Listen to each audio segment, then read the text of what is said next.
여러분 안녕하세요. 현대노벨상에 대해 이야기해줄 송환이 멘토입니다.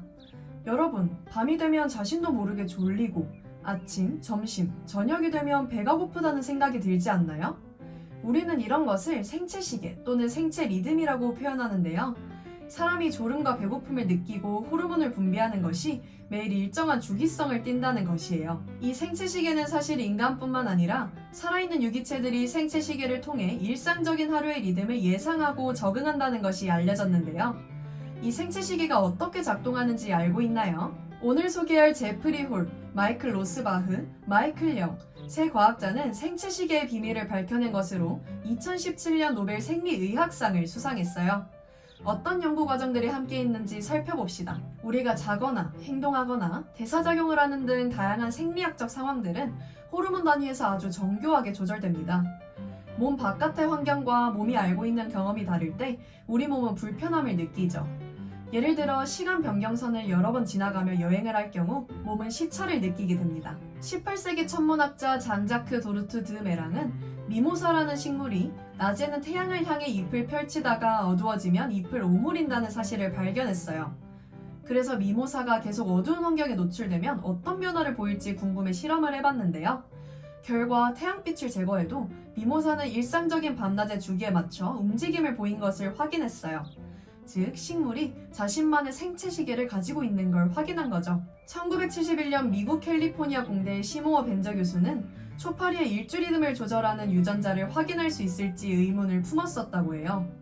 그래서 그동안 알려지지 않은 유전자의 돌연변이가 초파리의 24시간 일주 리듬을 방해한다고 설명했는데 이 돌연변이 초파리를 피리어드라고 불렀어요. 2017년 노벨 생리의학상 수상자들은 이러한 생체 시계가 어떻게 작동하는지 피리어드 유전자를 분리해내는 데 성공했다고 해요. 제프리 홀과 마이클 로스베시는 밤늦게까지 축적된 PER 단백질이 하루 동안 퇴화하는 것을 발견했는데요. PER 단백질은 24시간 주기로 생체 리듬과 동시에 발생하게 됩니다. 다음은 어떻게 일주 리듬이 만들어지고 지속될 수 있는지에 대해 살펴보기 위해 PER 단백질이 피리어드 유전자의 활성을 차단한다고 가정했는데요. 억제 피드백을 통해 PER 단백질이 자신의 합성을 막을 수 있고 결과적으로 주기적인 일주 리듬을 스스로 조절할 수 있을 것이라 추론했습니다. 그러나 해당 모델은 피리어드 유전자의 활동을 차단하려면 세포질에서 만들어지는 PER 단백질이 유전 물질이 위치한 세포 핵에 도달해야 한다는 점이 문제였죠.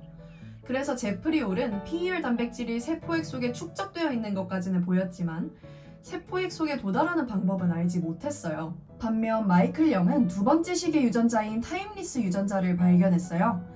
타임리스 유전자는 정상적인 24시간 일주 리듬에 필요한 단백질을 암호화하는 역할을 하는데요.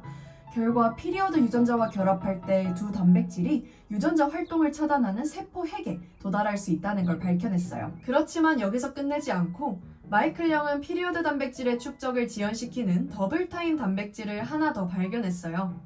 이 단백질은 정상적인 24시간 일주 리듬에 필요한 단백질을 암호화하는 역할을 하는 두 번째 유전자로 이 유전자의 발견을 통해 24시간 일주 리듬과 생체 시계가 어떻게 밀접하게 작용하는지 알아낼 수 있었죠. 수상자들은 생체 시계의 작동 원리에 대한 메커니즘을 확립해서 관련된 문제를 바라보는 패러다임의 변화를 이끌어냈어요.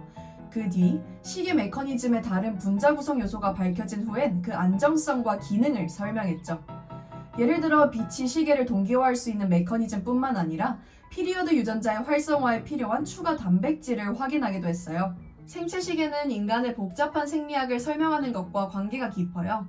인간을 포함한 모든 다세포 유기체는 24시간 일주 리듬 메커니즘에 따라 생활하게 되는데 유전자의 상당 부분은 생체 시계에 의해 조절되며 결과적으로 이 일주 리듬에 의해 인간의 생리가 적응된 거죠. 이 연구 결과들이 발표된 이후 일주기 생물학 또는 시간 생물학이라 통칭된 이 연구 분야는 우리의 삶과 건강에 영향을 미치며 매우 넓은 연구 분야로 발전하고 있다고 해요. 우리 몸과 직접적인 연관이 있는 주제인 만큼 많은 관심을 가지고 지켜보면 좋을 것 같아요. 그럼 다음 시간에는 세상에서 가장 작은 기계를 만든 과학자들에 대해 알아봅시다. 안녕!